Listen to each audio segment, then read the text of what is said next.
Hey, in this video I'm going to talk about the third limb of yoga. This is a video series I'm doing, and I've already made videos of the previous two limbs, the yamas and the niyamas.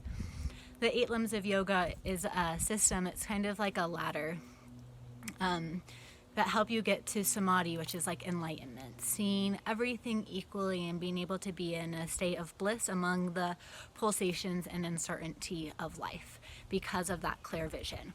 But how does one get there? And the answer from this yoga point of view is these 8 steps. And they build off of each other, but just because you're no longer on one step doesn't mean you still don't practice those, right? Like the first 2 limbs are the ethics. It's not like, well, I've done the ethics and now I can move on and now I only do the yoga poses and now I can move on and I only do breathing practices and now I move on. It's like this integrating, like, okay, I've learned this, now this is a part of my life, now I'm going to do this. I learned this, now this is a part of my life, now I'm going to do this. So the third limb of yoga is asanas. So these are the yoga positions we do in yoga classes, right? Like there's warrior 2, cobra pose, downward facing dog. And in the Yoga Sutras of Patanjali, where he first wrote out these 8 steps of yoga, it just got bright. When he talked about asanas, he meant like sitting in silence, sitting in stillness, not being so affected by the pulsations or the vrittis of the mind. So the yoga seat, a seated meditation practice, was normally the position that he was referring to. And he gave one line of instruction, stira sukham asanam. Stira meaning stable, sukham meaning comfortable or ease, and asanam, the seat. So your yoga meditation posture should be one that's steady, that has some effort, and that is also comfortable and has a quality of ease. I like to take that into every pose. So in every pose that you're doing, like what's the balance, what's the dynamic relationship between the quality of effort you're bringing that helps you be stable in the pose, but also this quality of easefulness. And I find for myself and many others, we put in more effort and more stability and more like, and we don't have as much, or speaking for myself, quality of ease. So in my yoga postures, I've been practicing yoga for 17 years.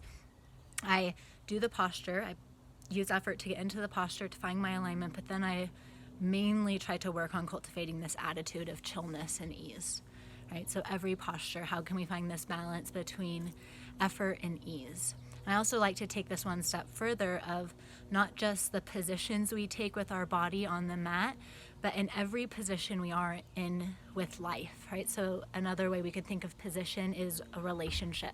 When you're in relationship with someone or something, that's a position you are in with that other entity.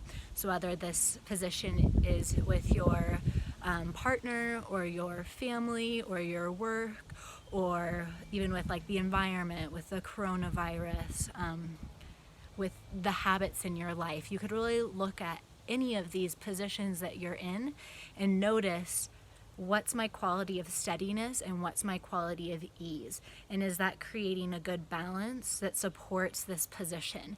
And does this balance support this position that's ultimately going to help me be more enlightened? Not necessarily like this Buddhist monk who's in robes, right, and no longer has a family, but enlightened in the life that I am in, feeling good as myself, feeling lighter as myself, feeling like illuminated in myself. I think it's important to remember for these yoga positions, these asana poses, in the West, we often find that the yoga poses is what yoga is in general. And to remember that the yoga postures are 1/8 of the whole system of yoga, and they're towards the beginning. So that's not to say that you shouldn't do yoga postures, and it's not to say during a period of your life focusing intensely on yoga postures might not be really, or still might be really beneficial to you. But I also think at the same time, the yoga postures, especially in the West where we kind of like idolize them, you can almost get trapped in the yoga postures and think that the yoga postures are all there is.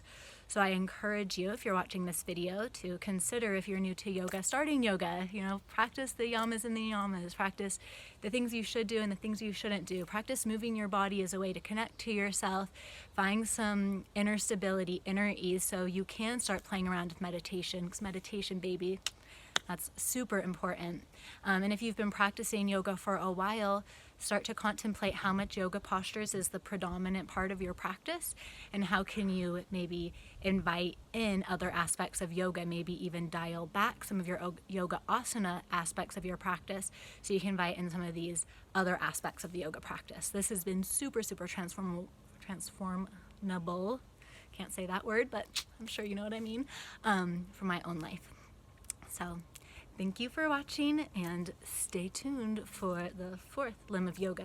If you have any questions or comments, let me know. It's been super fun sharing these videos with you. The reason I started making these videos was in the beginning of quarantine, and I really wanted to use this time of like inner retreat as a chance to deepen my own practice. And whenever I'm like trying to deepen my own practice, I always turn back to the 8 limbs of yoga.